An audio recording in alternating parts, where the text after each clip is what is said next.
Hey Trailheads, it's JD and I've got a quick pit stop for you. We're all about building a community here at the Trailhead and we want to hear from you. Got questions about the latest gear, a burning topic you want us to dive into, or maybe you've got some killer trail recommendations? We're all ears. Getting in touch with us is a breeze. You can DM us on Instagram or Facebook at the Trailhead Podcast, drop us an email, or even give us a call. Plus, don't forget to check out our website, thetrailheadnetwork.com, for all the latest episodes and more. So, if you want to be part of the conversation, reach out to us at 719-408-0132 or hit us up online. Your voice could shape our next episode and even be on our next episode. Now, let's get back to the off-road action.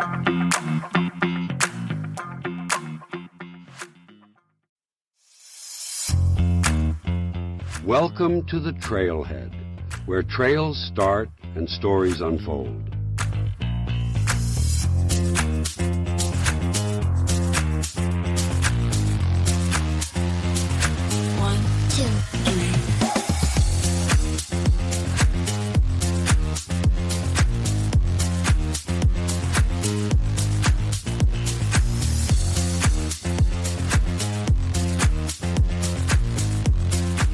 Welcome to the show, everyone. Now here's JD. It's just Pope and Randy and JD today so far. We might get Jason to join us and Lily. We're not 100% sure on that today. We just want to do a quick recap of what we talked about on the last time on the show. And I want to plug the Blue Ribbon Coalition again, just because of the urgency of it. And I feel like it's an appropriate time to do so. And then we'll check in and give you guys some more contact information for us that we have not previously given out. So the last time, Pope and I, we talked with Patrick and Marcus from Colorado Trail Defenders about all of the closures out in Moab and the different stuff that people can do. If you have not listened to that episode, please go back and check it out. We talked with those guys for over an hour about all of the different closures, why they happened, kind of what the next steps are, and what we need to do to protect other things going forward. Yeah, it's one of my favorite episodes so far.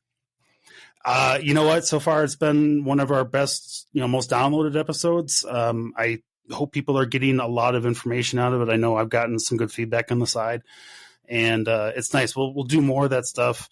I talked with Marcus, and one of the things that him and I talk a lot about here in Colorado is something called Wildcat Canyon. And Wildcat Canyon, we touched on very briefly in the last episode.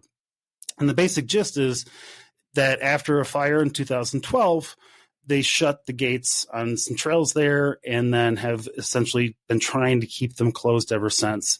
And what they thought was a good faith effort by the Forest Service turned out to have a lot more stuff going on behind the scenes. And so we'll talk all about that at some point. Marcus is more than willing to come back and chat about that. I have still yet to have a chance to pin down Ben Burr. He's got a very busy schedule right now with all of the different stuff going on. But I will touch base with him. We're going to talk about the 30x30 agendas and all the rest of that stuff as well, because that stuff, Moab is important. I think it's going to be a flashpoint for us as a community, but there's a lot of other stuff in the works that we got to get ahead of. Let's see what else we got. I'm going to plug the Lost Trails book yet again. Lost Trails Guidebook is a collection of trails that are either lost now or will be lost soon if we don't do something about it. Check it out. It's got a bunch of really just cool pictures and information, and in the back it actually has straight up coordinates if you want to check out some of these really cool campsites before they're gone. So what else we want to go over? Yes. In the same... So I'm going to start doing this segment on every show at the beginning in line with what Ben Burr and the BRC has been talking about, which is kind of where we spend our money. And because every time I see a picture of somebody with an REI or a Patagonia or one of these other companies, they're wearing their shirts so proud and on top of their Toyotas or their Jeeps. And it's just like you realize that all of the money, the extra money that wasn't for that shirt has gone to close the trail that you're on. So we are going to start highlighting trails that are not trails, but companies that are frankly anti-OHV. A lot of these companies have managed to weasel their way into the OHV crowd because there's some cross-pollination between bikers and hikers and off-roaders. But it's time to kind of start telling people where it's better to spend your cash. And in this case, this week, it's going to be Patagonia. Patagonia is one of those ones. I saw somebody post a picture of them. They were all proud wearing their shirt out in Utah. And they are one of SUA's biggest donors. So every time you wear that Patagonia shirt out there, every time you grab another shirt from the store, you're just putting more dollars into SUA, more dollars into closing your trails. They're not for all outdoor recreation. They're only for hikers and kayakers and those things. It's just so much money. They're donating so much money, and they're taking yours in the process. This week's do business with instead is Columbia Sportswear. I've got a couple of their shirts, and I did some research on them this week. They don't have an anti-OHV record. They kind of seem to be for all outdoors folks, but they've got some good gear, and I know that folks like them. So it's a much better alternative to the Patagonias of the world. So yeah, and if you feel like I'm wrong on one of those, and you're listening to this podcast in your car, come back to this moment a few minutes in and get the phone number. We now have a phone number for you to call. That is our new voicemail line. So if you want to leave us a voicemail, yeah, I'm sure we're going to get hate. And I mean, look, if you keep it clean and you keep it respectful, like we'll play all the voicemails. Like I'm game for that. We'll have to play that one right here and see how it goes in the long term. But I'm willing to make that commitment out of the gate. But if you got a company that you know of that you would like us to highlight as being pro off-road because they're local to you, there's some folks out here in Colorado that I'm going to highlight in the future that have clothing companies and off-roading companies and stuff like that. You wouldn't necessarily know that they were adjacent unless you went down a path like this. So that's about it. Give everybody an opportunity. Since I'm on the phone number right now, the phone number is 719-408-0132. Leave all your hate and or love there. I will filter through it and hopefully just be nice to me, please, guys. Our website is thetrailheadnetwork.com. I currently redirects to our Facebook page. If we get big and famous at some point, hopefully we can expand that out into a full-on web page for y'all. And last but not least, you can always catch us in at the Trailhead Podcast on Instagram and Facebook and most of the other socials. I should really lock down our TikTok, shouldn't I? I'll do that before this airs so that doesn't get snagged up. And that's about it. So I haven't talked to you guys. I haven't talked to you in a couple weeks, Randy. How you been? Yeah, good. Yeah. Nothing new and exciting. Pope said you were getting busy with the holiday stuff, the holiday rush. It's hair season. Mm-hmm. It's like the final stretch. It's fine. Do people nobody does their hair now and stays upright in bed for the next 30 days, do they? No, I'm a colorist, so I do hair color and It's the one time a year that everybody sees family. There's a lot of people you see at Christmas that you never see all year long, So everybody has to look their best. It's just busy. Oh, I've been there. Yeah. Busy. It's weird. Yeah, it's good for that. That's funny. No, I like it. It's good. See, my day job is cable TV, so we get real slow at Christmas time because we're not allowed to make a whole lot of changes to everything because you don't want people calling in pissed off because they can't watch, National Lampoons. I get that. So, how about you, Pope? What you been up to? We've been extremely busy trying to get our Jeeps back in order since Trail Hero. Did you find more damage than we talked about? Oh, yeah.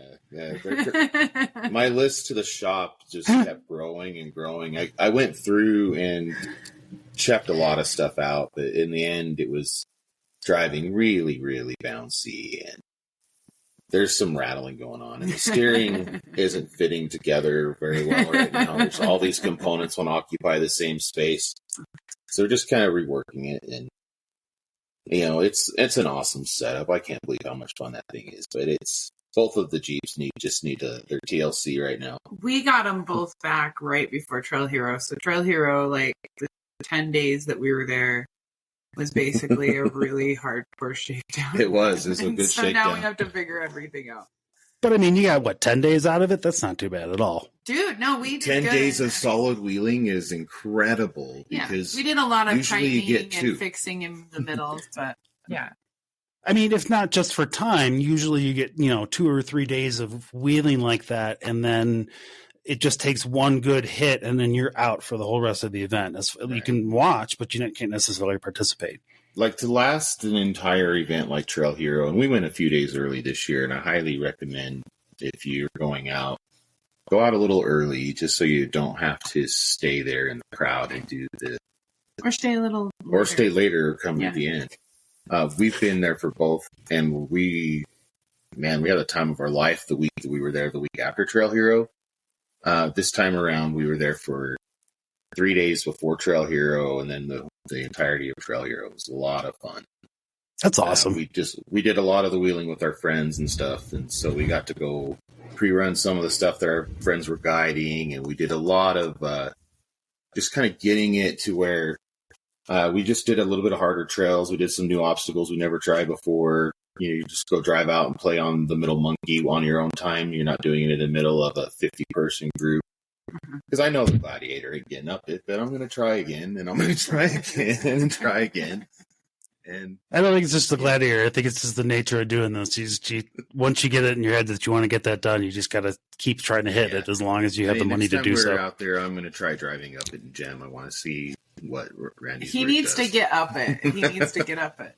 Gem, I mean, if Gem can't get up, then it's more of a driving problem. It's just like... Randy is like, it's point and shoot with Randy. It is point and shoot with Gem. She's pretty much just... It's just, again, we're back to that wheelbase. So I can't get away from it. Yeah. So I thought we would kind of talk a little bit about Trail Hero as we started out. I think we would talk about what it is, what kind of event it is, and what it's benefiting. And then I kind of want to do like a little bit of there's 2 trails I really want to talk about. It's Sliplock Gulch. It's an absolute blast. And we can do a little bit of a trail review on the maze as well. Okay. From our perspectives of it, what we want to talk about with these trails as we get into that part of the show, we want to kind of tell you what our recommendations are for what you need to do this trail. It's because there's like, they have their ratings, and if you look at the ratings, sometimes the ratings are a little extreme or a little excessive, and so we want to kind of put, at least from our perspective, we have rigs that can do them. And we've been out on trails with lots of people with different types of setups. And so I think as we're kind of starting to talk about it, we'll kind of mention that stuff as well. Okay. Yeah, we can get into it in just a hot second. Let me get this quick. I have one news article that I want to get out. It's just related to the last news article first. Yeah. So the Blue Ribbon Coalition announced a couple days ago that Senator Mike Lee from, let's see here. Let me just read this. This is easier. Senator Mike Lee, from Republican from Utah, has introduced a bill aimed at safeguarding roads that were vital in shaping Utah's rich pioneer history. The Historic Roadways Protection Act comes as a response to the Bureau of Land Management's recent decision to close 317 miles of roads in Utah, including many that have significant historical value. The bill prohibits using federal money to enact new travel plans in Utah until the historic roads cases have been settled, and pauses any previous plans by the BLM to change how these lands are used until the courts have reached a decision on these historic roads. So I read a little bit more into this, and I haven't seen the verbiage of the bill. I'm kind of a politics junkie, so I'd be interested to see what it is. The gist of it is that he's going to try to get this included on any kind of future budget acts, essentially, and stop this process via the budget process and then order a review of it. So, and then the review of it is essentially to say, hey, these are historic roads. They have value. Either they're mining roads or they're just cultural roads that people have been driving on for 100 years. And I think I know that if I were the person and if I was a constituent of Mike Lee, one of my major questions would be, I think it's fair to ask those questions, but I think what we talked about the last time with Marcus and Patrick were there's just not a whole lot of science to back up that, these areas need bighorn sheep restoration or wildlife restoration, anything like that. And I'm hoping that this is the kind of stuff that will start making that a requirement. So yeah, I'll do this. This is my last plug. I'll do one more at the end of the show. I don't want to kill you guys with it. Well, that was a good story. I wasn't actually aware of that about with Mike Lee, and it's good that someone's in the Senate is taking leadership on this. But they could have done something sooner. But thank goodness they're doing something now. Yeah. He's got a history of standing up against the BLM. He's actually stopped them on a couple of other things before as a lone objection to what they've been doing. I recall, I think he and Mitt Romney called the head of the BLM an eco-terrorist. Yeah. Yeah, and I'm not a Mitt Romney fan per se, but I don't think he's the worst person in the world. And I feel like that's it's kind of a fair statement when he's from that state. He's from the state of Utah. He knows what that means. I'm looking, and I looked at this from the perspective of Colorado because this obviously is my back door, right? And my backyard, excuse me. But I'm only a few miles from Georgetown and Idaho Springs and all the rest of these places that have miles and miles and miles of road. And just a couple of years ago, or actually a year and a half ago, 2 years ago, somebody tried to close down a historic trail out of Georgetown called Saxon Mountain. And we were able to kind of block that on a county road level versus Forest Service road and kind of play a little bit of legalese as well as some trail stewardship that we did there. But I would love to see something like this at a federal level that actually just blocks people from just unilaterally closing roads, especially when they have some sort of value that can be attributed to them like this.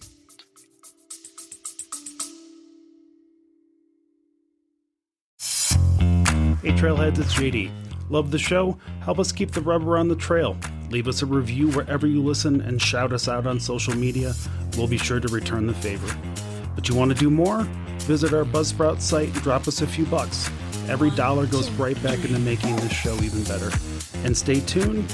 We're exploring a subscription like Patreon for exclusive goodies. So thanks for the love. Now let's get back to it.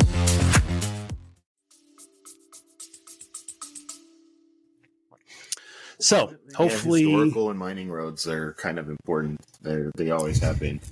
They're part of our culture, whether it be off roading, even like people go out and camp on the off road trails and stuff. So. Yeah, it's one of those things where these roads have existed for hundreds of years, 100 years or more. I have a hard time understanding why there's suddenly an issue that are causing some sort of a environmental impact when most of the mining and stuff that would have caused any impact on those roads is long gone. It would be interesting to see additional challenges in addition to like the historical road things. Like as we're moving into the future, and I know we all love our gas cars, but like as these trails that have been closed by the BLM because of pollution and noise, guess what? Electric Jeeps don't have either of those. So now we should go back and say, hey, wait a minute. You need to reevaluate your travel plan because these vehicles don't have pollution and noise, so they wouldn't be impacting the bighorn sheep that live in the area, And you know what? That's a 100% valid argument and discussion to have, and it's something I think we should talk about too. It's those roads, if one of your complaints are that your vehicles are too noisy, they're dropping too much oil, or you've got too much gas out there, everything, there's no complaint to be made about an electric vehicle like that. There isn't.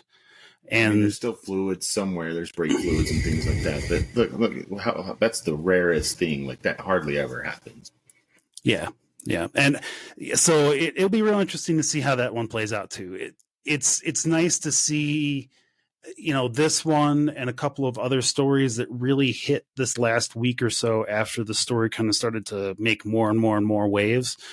And so, Mike Lee is kind of one of those folks. I think he's a perennial opposer to some of the stuff that the BLM has been doing, but I think he's going to start getting some more support despite whatever else is going on in politics, because there's now some more support from the constituents in these, in these different areas, in these different states that are surrounding Utah. It's not just Utah making this complaint. So, all right. Well, that's all I wanted to bring up for that. And so if you're listening again, that's a reminder to check out the Blue Ribbon Coalition. Check out they announced that they sent out that notification that was going to be a bill that Mike Lee was going to be introducing. They're the folks that you want to send your cash to if you're looking for an organization to donate to try to keep your sport going. So, and that's it. Let's get on to it. So today's main topic is we're going to catch up on Trail Hero before you guys are completely away from it. And we had a discussion. We spent almost 2 hours talking with Crystal Fulton from Sand Hollow 4x4, and that episode's actually going to air out of order because of some technical issues that we had on our end.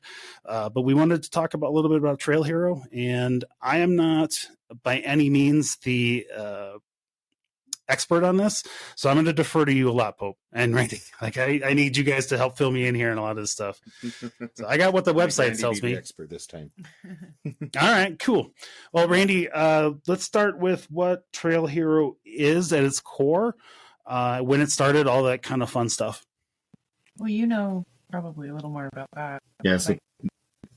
So Trail Hero is an event that's put on in Sand Hollow every single year. I think it's on year 4 or 5 now. Maybe longer than that. I don't know. Actually, we don't really know how long it's been around.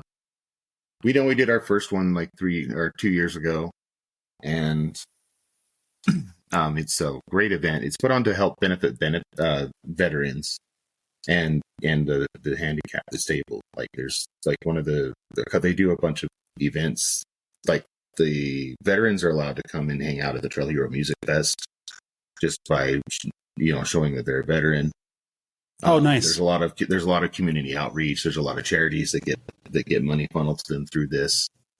And one of the things that was fun to do, we didn't get to do it this time because we had a Jeep problem, but the kids run and the veterans runs are these runs that you have a child and a chaperone, and you go take them basically up through the sand dunes, up to the top of the world, and they can choose which one of the Jeeps they want to go in.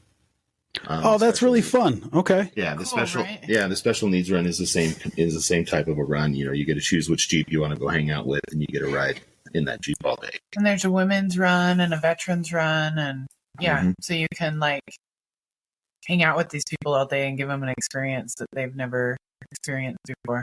Yeah, it's a lot of fun. That's really nice. That's what it benefits, but what it is at its core is it's an off-roading event for all kinds of off-roaders.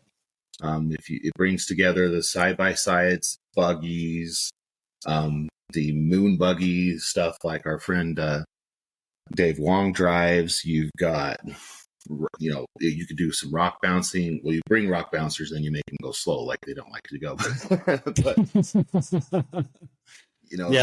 there's something for everybody out there on that. But the best part of it is if you're kind of new and you're trying to get into off-roading, this is the kind of event to go to because you can sign up for a guided trail ride. And like our friend Crystal at Sand Hollow, 4x4 can kind of teach you how to wheel, but these kind of things kind of give you a little bit of a real life scenario. And you got a person who's explaining to you, here's how I want you to turn, here's how much gas to give it to you. You've got really good spotters going. It was a great way to be introduced to some serious rock crawling. Well, I think people underestimate sometimes how important, it's important to go out and get experience by yourself, and whether or not it's just, putting some tires on dirt someplace or not, but learning how your vehicle reacts to where you turn it when you're at a certain angle and being able to do that in a semi-controlled environment is a big deal for a lot of people. Well, and Sand Hollow is pretty intense. So to be able to have somebody like show you around, because it's very easy to get lost there. Yep. It's kind of very chaotic in a lot of ways, especially if you've never done sand dunes before. That's the cool part is you've got sand dunes, you've got rocks, you've got all kinds of things. So these people are kind of teaching you how to do the dunes. You're in an environment where a lot of people are going through there and doing, basically you do extreme rock. You have everything from extreme rock crawling to just bahaing through the desert, and it's a great time. And so this is our first actual one that we were there was last year. The year before that, we were there the week after. We had a chance to hang out with our friends Crystal and TJ and some other people after that. Yeah, it was kind of fun. It was a really fun trip. And so then last year we went just for the Trail Hero part. I think we did the last 4 days or something. We skipped. We didn't do any extra stuff. We only did the first 3 days. And all our friends were like, if they didn't sign up for trails with us, they were busy. They were just slammed. They were either working in a booth. It's crazy. It's crazy. Our friend Chelsea was in the Blue Ribbon Coalition booth that year. And she was working her butt off the whole time. Her Jeep was on display there, and it's just a lot of our friends are involved in this industry in a weird way that we never expected any of our friends would be, because we were just nobodies. No, and that's the thing is that's how those things start, though, is that you end up getting involved in those things and you end up just slowly but surely start getting incorporated into those events, and the next thing you know, you're working the booth and spending your entire week doing all that stuff. Yeah. And this year we knew we picked up being brand ambassadors for a couple of companies, and we knew we were going to be obligated to work with them. And is fun. Which is fun. To see everybody. And and we love hanging out with the Motoville crew and the Easy Flake crew. They're a lot of fun to hang out with. But, we actually knew we had to set aside time to make sure we had time to do that. So we're there early. We played, and we got to play with those groups. We did 2 or 3 guided trails this time, and the guided trails are just, it's nuts, because you will see people who are just from every skill level. Like there's on Slip Block Gulch, we had like people with a buggy on it. And then you also had people with like almost a stock Jeep playing on it. And everybody was able to have a great time. It was a lot of fun. And let's be clear to anybody listening, and I know I have never been on St. Hello, but it seems to me like one of those places that you probably shouldn't be there alone normally, even if you're an experienced person. But if you've never driven in an environment like that, I'm guessing you should not be there at all by yourself.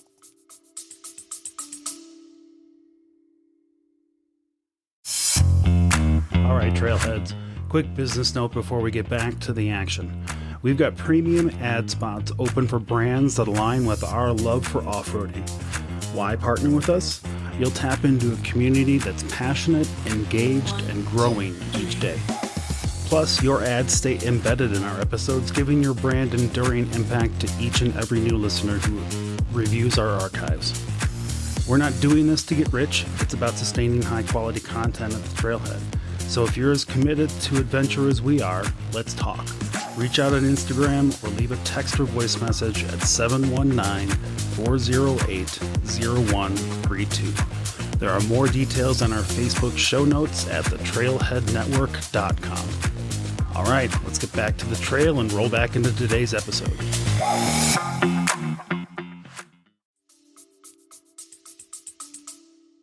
No, I think that's what's so great about some of these events. Like you've got Trail Hero and then you've got Winter 4x4 coming up that we're really excited about. Sand Hollow's 2 totally different places. Winter 4x4, it's cold and wet. And that rock is no longer Velcro. It's like a slip and slide, and it's really fun that way. And then Trail Hero, you've got like the perfect environment where it's nice and warm during the day, and it's a little colder at night, so you get a little of the slip and slide feel, but it's not necessarily. It's usually the best weather out there in October. Yeah, it's the best weather in October, but it's kind of if you don't know how, like if I wouldn't go to Sand Hollow and not have somebody show me around the first time, just because going through the sand dunes is intense. Like they change. Mm-hmm. They completely change. Like one day sand dunes way can be like very easy to navigate and you know that it's like there, and other days you're like, wow, that's like missing now. Where did that dune go? Where did that dune go? Yeah. So it's a very interesting place. And so it's definitely, that's probably why we're always like, go out with somebody. Like, Yep. Well, I think for the Dune area, I don't, and I encountered this when I went to Nevada, and in Colorado, when it gets in the spring and in the fall, when the snow lands or when the snow is melting, we have kind of a little bit of muddy season. We don't really have a hardcore mudding season. We don't get mud like you do on the East Coast or in the South. But there's a little bit of mud, but it's not treacherous. It's going to be a little bit of water. There is rock at the bottom of it underneath it in most cases. There are some exceptions to those rules here. In Nevada, though, I was out there and found myself unable to get anywhere in very little water and dirt that had just mixed into this silty kind of my wife described it as something out of like high school clay class, where you got that silty stuff that you had. I couldn't get any traction. I couldn't. Lockers didn't help. Nothing helped whatsoever. I had to get pulled out. I had no idea. I was by myself, and it's one of those times where I'm just like, I should have known better in the first place. We'll get that part out of the way. But more importantly, the reason why I bring it up is because I don't know how my Jeep would handle sand. I know it's a two-door. I expect it to be lighter. I expect it to be easy to kind of traverse most places. But I've never driven it out there before. Problem. We never did it before the first time we were out there. And the person we're with is like, yeah, you want to go like 40 through it? I'm like, 40? Are you freaking kidding me? That's scary as heck. Yeah, exactly.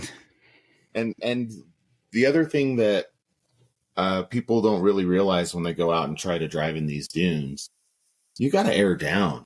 Yeah. That is the most important part of driving on top of the sand. 13 PSI is not going to cut it most of the time. You need to be like 10. Yeah. Like if you're at 20 and you think you aired down because you drive on the highway at 40 and you've aired down to 20, you're still likely going to get stuck in the dunes.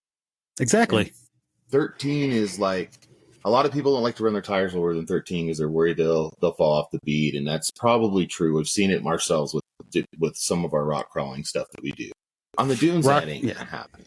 No. But you just gotta it's fun. Go as low as you dare.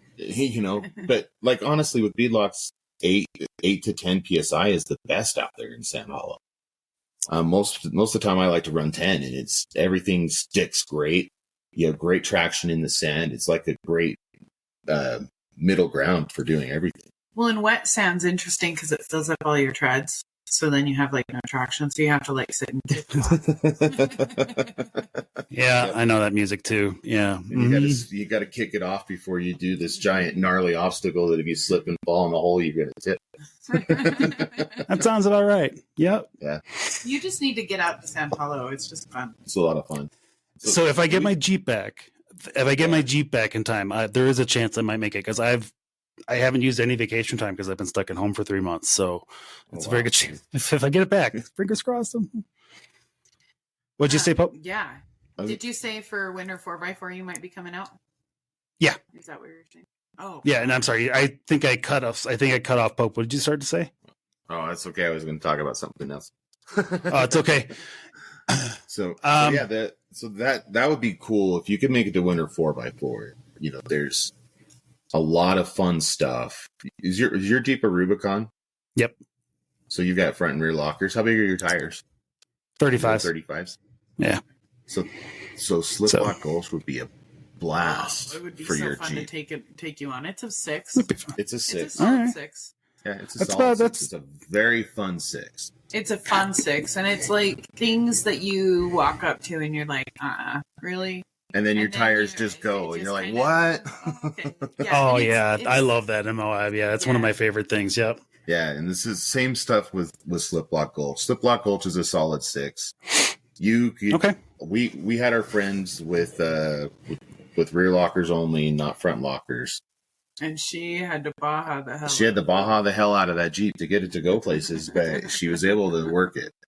And so, as what I would recommend, you should have front lockers But absolutely, you should have. but if you're awesome. crazy enough to baja and go, and you've got someone that can kind of explain your way through it, or you already know, like I have this friend Laurel. I would say he could do a lot of stuff with no lockers that a lot of people would need lockers, and he has 0 lockers in his Jeep, and he does awesome. There's a lot you can get away with if you got the driving skill. Mm-hmm. If you know. Yeah, but that's kind of like 35s with lockers on that trail. I think you're going to have a great time being able to do stuff. One of the first obstacles you come in is like this kind of it looks like from the backside you're driving up a V-notch like this, and then on the front you're kind of coming down sideways. And if you take the line too far one direction or the other, you actually run the risk of tipping on it. Jem did her first attempt perfectly. My first attempt, my friend Josh started spotting me. It was his first time spotting this obstacle, and he had me turning a little bit late. and I wasn't watching. I kind of thought I knew where I wanted to go, and where I wanted to go was wrong. And he had me turning a little bit late. And the main reason why it was wrong is because I'm 135 inches long, or 135 inches wheelbase. And so where if I was in the 4-door Jeep or 2-door, this line would have been perfect for me, but my tire's still up here on the wall when I'm trying to come off the obstacle. Makes for awesome video. It's great that's video the thing spot. with Sand Hollow is 3-wheeling. Yeah, there's a lot of 3-wheeling. You don't, like if you freak out with 3 wheels, or if you're picking a tire, you're gonna want to try to get used to doing that. It's I don't even freak out with 3 wheels. I don't even freak out when I'm on 2 wheels. Like there's a trailer here I got up on 2 wheels, and everybody else panicked. I'm just like, what? That's fine. Yeah. I still had one. I had enough wheels on the ground. That was fine. But the main reason that's why you need lockers, though, is so you can 3-wheel. If you don't have front lockers, 3-wheeling doesn't work. Because the way your front axle works, and your rear one too, is that you basically, without lockers, one tire, whichever one has the least amount of traction, is getting the power to it at any point in time. So when you go up in the air and you're trying to 3-wheel, that tire that's on the ground loses its traction or loses the power, and then the traction switches to the guy that's in the air. And so you're not able to keep that continuous momentum. So when your lockers are on, both the tires move together, and you're able to do that 3-wheeling stuff because your car can stay level and keep you moving forward, and you don't lose your stuff. You don't have to bump to get over it or do any sketchy stuff. So nice. that's the main benefit of it. But that's why, and that in Sand Hollow, we do that all the time. It's just part of the terrain, and there's a lot of holes. How you didn't replace any mirrors in Trail Hero this year, right? You didn't have to. I certainly did,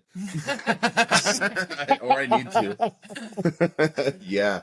So on this trail, both of us had some sketchy encounters on Hardtop Alley, which is at the end. There's a waterfall in the middle of it called Horseshoe Falls. And the way that they explained it to us was to line up, kind of point at this sign and kind of just gas it. And the first couple of attempts that we did it, Randy just like bounced his most violent. I had 3 bounces. 3 bounces. And the second time I did it, because we did it twice at Trail Hero, it's a fun trail. You can crawl that. You don't have to bounce up that. You didn't have to bounce I heard spotters like, oh, do you want to try it the fun way? And I was like, sure. He's like, here's the fun way. You're going to bounce 3 times. Like, each time you bounce, it moves you. Yeah, he's like, you're going to bounce 3 times, and you're going to kind of come over, and then when you get to this spot, make sure you turn driver. Yeah, you kind of turn driver. And I was like, all right. And you do. It's like, boom, and it kind of forces you to turn driver anyway. But yeah. I feel like I would just be turn of the wheel every which way at that point. I wouldn't have any regard for my own safety. Our friend Joe in her Jeep without front lockers bounced up, and she's like going like this inside that car to get it. It was just amazing. She made a show of it. But she made a show of it. She stayed in it. That was the only thing she had to do was stay in it. You just have to stay in it. And try not to hit the sign. Well, and it's kind of, you don't need to do that. But you can You can crawl that out. If you have front lockers, you can crawl it. Yeah, easy. but Wow, she you doesn't sounded crawl. so bored when you said that. Now that you've done it, bouncing it, like you're like, yeah, you can crawl it, but that's really peasant level stuff. You So probably no. It was more of like, I think that you should crawl it. I don't think bouncing up it should be the option. Like, that shouldn't be the standard go-to for most no, people. it shouldn't be the standard go-to. Is to like fly up it. I mean, it's fun that way. It's really fun. Yeah, flying up it is fun. But It's crazy. it doesn't have to be done that way. You can actually. Well, when you're bouncing like that too, then you're inevitably making stuff that you guys are going to have to fix. Yeah. Yeah. And when our friend Aaron's there, which he was there this time, He's a terrible influence. he's a terrible influence. He like tells you the fun ways to go do the approach some of these things.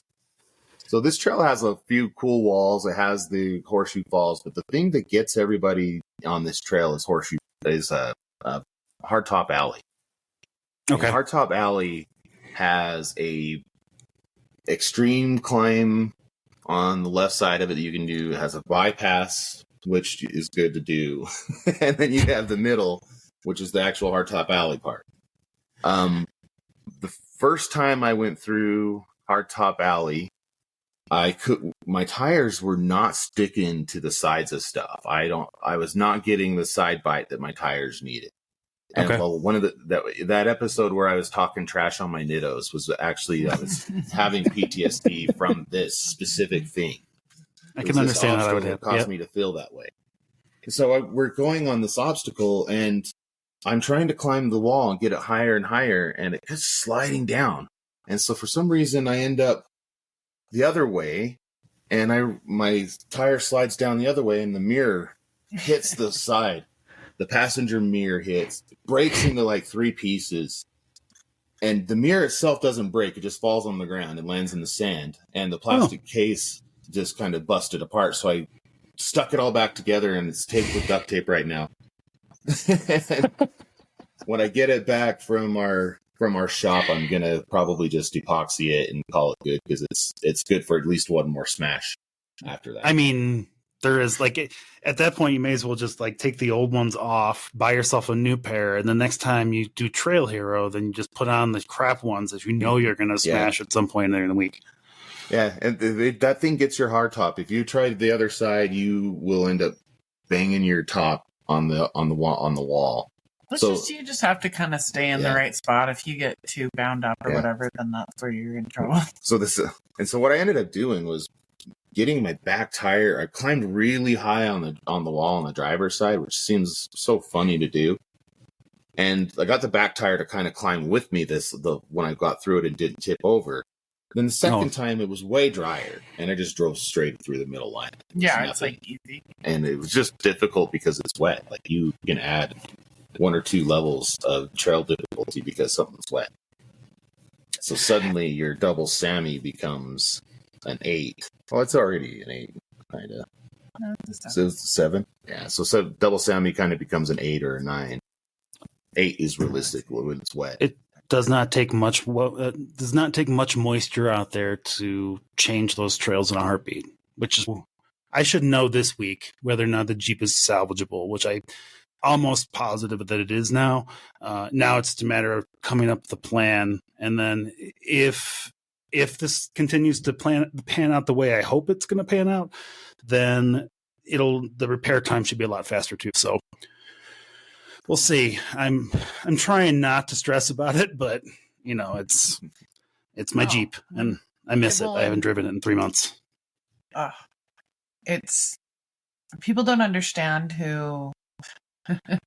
When you drive it a lot, they don't understand when it's like gone, and it's like, almost feels like a piece of you is missing. Jeeps are different than normal cars. Like you miss them more when they're. I mean, I think like any kind of a specialized car. Like my wife has a sports car; she's got a Camaro, and don't get me wrong, I like driving it. It's fun, it's fast, but it's low and it's wide and it's long, and I don't really care for it in terms of comfort and everything else like that. But she feels the same way. She had to have hers repaired, and it was locked up for a couple of weeks while they got that done, and she felt the same way. And I'm just like, multiply that times 8, and that's where I'm at right now. So I miss the Jeep. It's one of the nice things about just having Jeeps is the ability to customize them so hard. So you get the internal stuff, and we're going to do an episode on like our favorite gear and stuff like that. I love my dash. Like I've got a digital dash and all this kind of crap, and I miss it. I want to drive it, and I really want to wheel. I haven't wheeled since July, and it's starting to get to me. So it starts making you feel weird, like you just kind of you get a little depressed. Yeah, it's weird. And I think it's a pure sign of addiction, but it's fine. I'm trying to tell my mom it's fine. It's fine. It's fine. I swear to God, I can handle it. I can control it. I'm good. Y'all got any more of them Jeeps? Real bad and scratching myself a lot. Yeah. Y'all got any more of that 4x4 action? So yeah, it's well, we'll get there. At least if I can get a decision on if it's salvageable or not, then I can. If it's not salvageable, if something happens and they're like, yeah, it's jacked, you cannot get this Jeep back, at least then I can move forward with it. So, and get another one. I'll get started on my next build. So I didn't want to rebuild this one. I just wanted to kind of keep this one, and I figured I'd get a 4-door teal one from somebody at some point. So, all right, let's get back to the Trail Hero stuff now that you guys are settled. So I think you want to talk about the maze? Sure. I mean, well, what do you want to know about Trail Hero? What do you want to know? We did 3 trails there. We did the Fallen and the maze. And I'm just telling you right now, don't sign up for the Fallen. Don't come. I have not. Every time I've not seen a good video on Instagram or TikTok or any of them where anybody seems like they're having a whole lot of fun on that trail. Oh, I just see a lot of flopovers. I love the Fallen. Really? You just don't have. You have to be built on that trail. It's a level 9 trail. Okay. But it's also like the other thing that's cool about the Fallen is you can go on it. You just don't have to do there's a bypass to every obstacle. So there's from that aspect of things, it's fine. But you have to be willing. If you're going to take a Jeep that's not like super built, you have to be willing to take those bypasses and just, all right, my rig can't do it. I need to go. Yeah. Someone one of our friends broke on the entrance. One of our friends got body damage on the entrance. Lots of people have flipped on the. There's a V notch right before the Z turn, and our friend Josie was like all bound up. Our friend Ralph was all bound up. Our friend Ed like rolled his Jeep backwards on its back on it. Ouch. Like the trail was intense, It's a good time. It's a good time, but the part of the problems with that trail, it's a level 9, so you really need to have your hydraulic assist. You got to have upgraded steering or things are going to break. You got to have those upgraded beefier components because you're putting so much tension and torque on stuff that it just busts, What's that hydraulic assist doing for you? So most of the time when you're in, like even in a stock Jeep, if you're out wheeling and you air down to like 12, 15 PSI, you start finding you can't turn, especially if you're on an obstacle. And when you're locked, you can't turn at all. Right. And so what the hydraulic assist is doing is it actually has a hydraulic pump. It's using the hydraulic pump to physically move your tires for you. It moves. It's like hooks up onto the tire rod and it's like pushing your tire from one side to the other with hydraulic power. And if it doesn't go, you don't keep turning. Yeah, it's strong enough to if I put my Jeep up next to the house and I move my tire, it's going to push the Jeep all the way over. It's strong enough to move like another 6,000 pound Jeep. Yeah, it's right. He's turned his wheel in. I've actually moved Randy's Jeep out of my way with my tire while I was trying to get into the driveway because it was.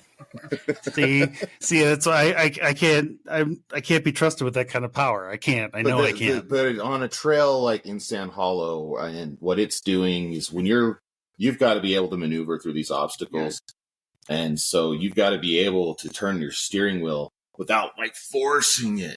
We had someone leaning out of our friend Josie's Jeep, grabbing the steering wheel, and you're going to bust the stuff. It doesn't move that way for a reason. You're going to bust things that way. We bent the pitman arm on Randy's Jeep before she got hydraulic assist. doing silly stuff like that. Well, we were on the Fallen. Yeah, we were on the Fallen. And that's when I went. That's why I'm saying this, because we've driven a Jeep with 37s and no hydro assist on the Fallen. It sucks. It's pretty fun.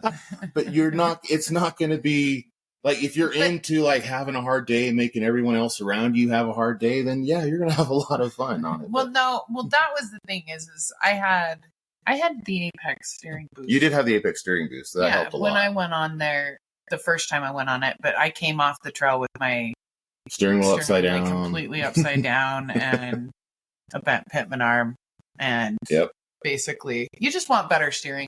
But it's a great trail and it's a really fun time. And when you're set up right, it goes really smooth and it's really fun. Even when you're set up mostly right, like when I was you're gonna have a pretty decent time with it. Like there was a Gladiator that had only the King steering stabilizer, which doesn't do anything in this situation of what we're doing. So he just has replaced the stock Ram with the King, which makes your driving way better. But in this situation, it's not doing anything. But he even was able to get through most of the Fallen. Did you brake on that? He didn't brake on the Fallen. He broke on the Maze the next day. But he got through most of the stuff. He did everything on the Fallen. The Z-turn, everything but the crack at the end. The Gladiators were having a rough time getting lined up with the crack at the end. It's terrifying in a Gladiator to do that. So you have to back up and be like 37, 38 degrees. Like you feel like you're going to tip and like you're about to dump it. While you're trying to go around that corner? Yeah, where you're trying to back into the corner to get up the crack.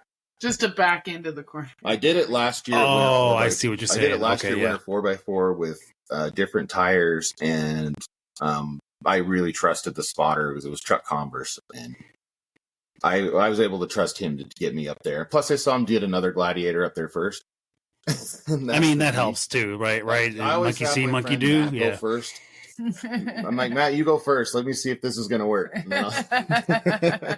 See, like I know you tell me that people have done this before, but I feel a lot better if I just actually saw this with my two eyes. Yeah, and so seeing my friend Matt do it, I'm like, okay, I can definitely do it. I know Chuck's not going to tip me over. I can trust him. This time we were out there with people I didn't wheel with before. I'm not familiar with them, and I was kind of just a little bit on edge about my tires being slippery, So I just kind of like decided that I started even trying to line up for it, and I'm just like, man, I just don't feel like I like it right now. I got these new shocks. I don't know what my setup's gonna do. Yeah. And I don't know if I could have done it if Chuck was there. I might have felt a lot more better about it because I know we've done it together before, so it's easier to do that. But in this case, I was just like, yeah, I'm not liking. I'm not even feeling like I want to do it. Like I didn't want to do it. That's okay. See, when you tell me these kinds of things, it makes me more willing to trust you when we go out on these kinds of trails. When you tell me whether I can or can't do something, because I have the two extremes. I am often way too willing to do shit I shouldn't do, and also not willing to do stuff that I should do. Like I still regret the fact I have not done Hell's Gate yet. I was there. I should have done it. It's an easy walk up. Yeah. I could have done it stock. Well, like you've seen though, you can get tipped over. Like our friend Ski Jeep, he was in the truck with his daughter, and she rolled the Gladiator in it. That was the white. Who was it? Was that Arctic Mojave? Yeah.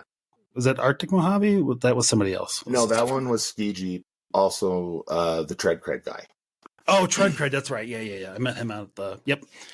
Yeah, I saw that video, and I was just like, well, I know she's been up that before, so. That's one I actually rewatched a bunch of times because it just made me laugh. And his daughter's like, hi, we're on our side. I rolled the truck. I'm just like, well, and side note, I started listening to the back and I'm like, I'm not so sure that this wasn't a spotting issue so much as it was a driver issue. So yeah. Then that's usually, if someone's spotting you. When I got tipped over on my side on it, it was because the spotter was telling me to go passenger when he meant driver. Yeah. And he kept saying passenger, and I kept turning more and more passengers. I'm driving up the hill. I felt like he was giving her all kinds of different opposing directions. I'm just like, you got to pick a lane for her to go or she's going to tip it. I honestly think it's easier to spot from outside of it at the top than it is to be inside. It's easier to spot from outside, but also like you are going past, you are zigzagging up it a little bit. Yeah. And so I don't know. Who knows? It's pretty funny. No, that's where I would use it can happen anywhere. Oh yeah, 100%. Yeah, no. Like we went out this year with our friends during EJS, and we did Hell's Gate, and they didn't believe me. They thought I was joking. I'm like, I have never done this before without tipping on it. and then I got Did up. You manage to not tip on it this time? That was my first time doing it right. And they're like, "What? Hey. You were serious?" I'm like, "Yeah." Awesome. Little victories. Well, and with a front camera, I mean, it's super easy. You just watch the V. Mm-hmm. Is that what you were saying with the front? Do you have a front-facing camera? We need to get front-facing cameras on our Jeeps. I don't. It's actually my next major upgrade that I plan on doing. And assuming that I keep the yellow Jeep, I just found out that the company that makes my dash and radio has now made a camera system to go along with it that plugs right into the existing stuff. Do you have that cool dash that goes all the way across who has it? Los Angeles Jeep has it. It's called the company's called Caraboter, and yeah, I have the JK version, which is my dash and my radio are actually two separate pieces because the JK doesn't have that whole full piece that goes across. But the new ones, the ones for the trucks and for the JLs, have just one giant screen from side to side. Yeah, it's gorgeous. It looks so cool. So pretty. Yeah, there's one of the guys that's in one of my like exchange groups on Instagram. He's that's Los Angeles Jeep. He has that in his Jeep. I think that's it. Is my favorite unnecessary upgrade by far. It just looks so neat. The new dash from Jeep looks like that now. They kind of ripped that idea off and a little bit they did, but it's still not quite the same. Like it's still I still feel like theirs still feels more futuristic. A few years ago, I took mine into a discount tire, and when I showed up to pick it up after they got done working on the Jeeps, like 4 technicians met me outside because they all wanted to know where my Jeep was, how I had a 2015 with all this tech in it. And I'm just like, well, it's because I put it in there. Jeep doesn't sell this. Right. The reason I'm at discount tires because I'm not buying, the really expensive tires. So did you guys do I remember I asked you guys did not go to the concert, right? You guys were just too tired from that? No, we were too burned out from all the wheeling and fixing Jeeps and wheeling and fixing. Do they just do the one big concert, or do they do multiple days of concerts? I think the last 3 nights, had a concert. There was okay. There was different headliners each night. POD was the final night, and we were planning to just tailgate all of our friends out there. And we're sitting there at dinner, and all of us are just like, "Oh my gosh, man!" Well, you said you got there early, right? So this was your 9th or 10th day. That would have been it was day 10, and we had to get up early in the morning and drive home. And I actually had to fix my steering in the morning before I left. Even I had to replace. Wait, ESC now did you know before you left that you needed to fix your steering? Yeah, Or did you find that out as you're pulling out? When we were on the maze. As we're getting to the last half of the maze, or the last third of the maze, we get to You Gotta Be Nuts. My PSC is leaking. My hydro assist is leaking. There's little puddle at the bottom coming out of it, and it kind of changed the way I wheeled the rest of the time because I didn't do a lot of the extreme stuff I would normally do, and I stopped behind my Jeep everywhere. I started being gentle. Yeah, I mean that's understandable. Once you're leaking fluid like that, I feel like that's a good moment to kind of take a step back. I actually carry, because I had a leak in the hose before. I carry. Thanks, guys. I appreciate you giving me the lowdown on Trail Hero. So I hope I get a chance to come up to the Winter Jamboree 4x4. When is that again? It's in middle or end of January. End of January. Okay, that's in the teens. In the teens part. It's like 2 weeks before. King of the Hammers. Okay. Oh yeah, that's good. That gives me plenty of time. I might actually be able to make that work. So, all right, cool. Well, thank you guys so much. Any final thoughts as we roll out? I think that we're probably pretty good. But did you notice that they're using Trails Off-Road in the new Jeeps app? Yes. It was, in fact, I didn't find out about it until it was almost at the press. And all of our badge of honor trails are going to be available in the dash, like automatically to everybody. And then if you get the subscription, you'll be able to get access to all of the trails within the app that you would normally. For those of us who don't have the 2024 or newer Jeeps, it's the same thing. It's integrated into the Uconnect system. So it should be pretty interesting to see how it goes forward. So, and they keep adding badge of honor trails. Yeah, that's cool. I wish they would add some to Sand Hollow. That would make it fun. Give them time. I think their focus right now is the East Coast and the South because it's been kind of neglected for so long. Right. But I think that I think they'll swing back towards the West and some of these open OHV areas. I think it's going to be incumbent on a lot of us to kind of get Jeep involved with the BRC and groups like that, because otherwise the badge of honor trails are going to be a whole nother issue, which we should talk about sometime.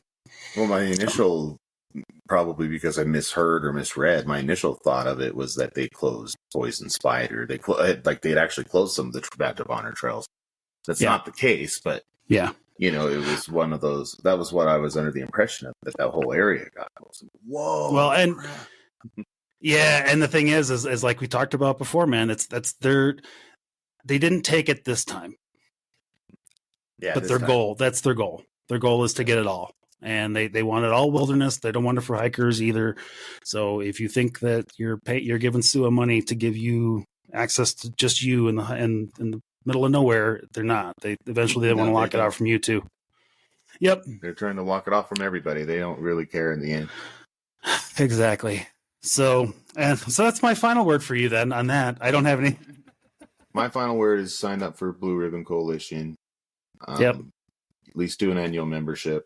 In fact, I'm kind of debating. Like, I want to do a lifetime membership, but I actually want to just donate all the time anyway. So maybe I'll have like a lifetime, and then I'll have other, like my dog will have a membership maybe.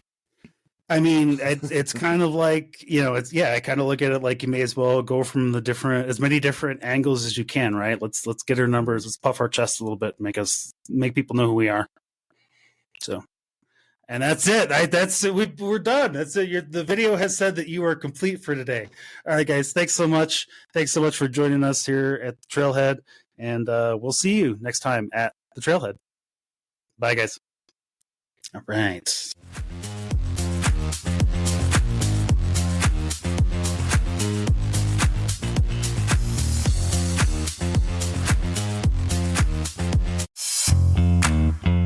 Hey Trailheads, it's JD here again. Thanks for tuning in to another episode of The Trailhead. We love bringing you this content, and if you love listening to it, there are a couple of ways you can support us to keep the adventure going. First off, spread the word. If you could take a moment to leave a review on Apple Podcasts, Spotify, or wherever else it is you're listening, it makes a huge difference for us. And hey, give us a shout out on your socials, tag us, and we'll make sure to return the love. Next, if you head on over to our Buzzsprout website, you'll find linked at thetrailheadnetwork.com. There's an option to send us a few bucks. Now, don't worry, this isn't for new mods or anything. We're putting every dollar back into making the show as beastie as possible. That includes everything from our hosting services and equipment to our goals to bring you special episodes and content you won't find anywhere else. And speaking of exclusive content, keep an eye out for our upcoming Patreon page or something very similar. We've got some ideas to send y'all some great stuff as part of some subscription. Every bit helps, and we appreciate your support more than we can say. Now, let's get back to the trails.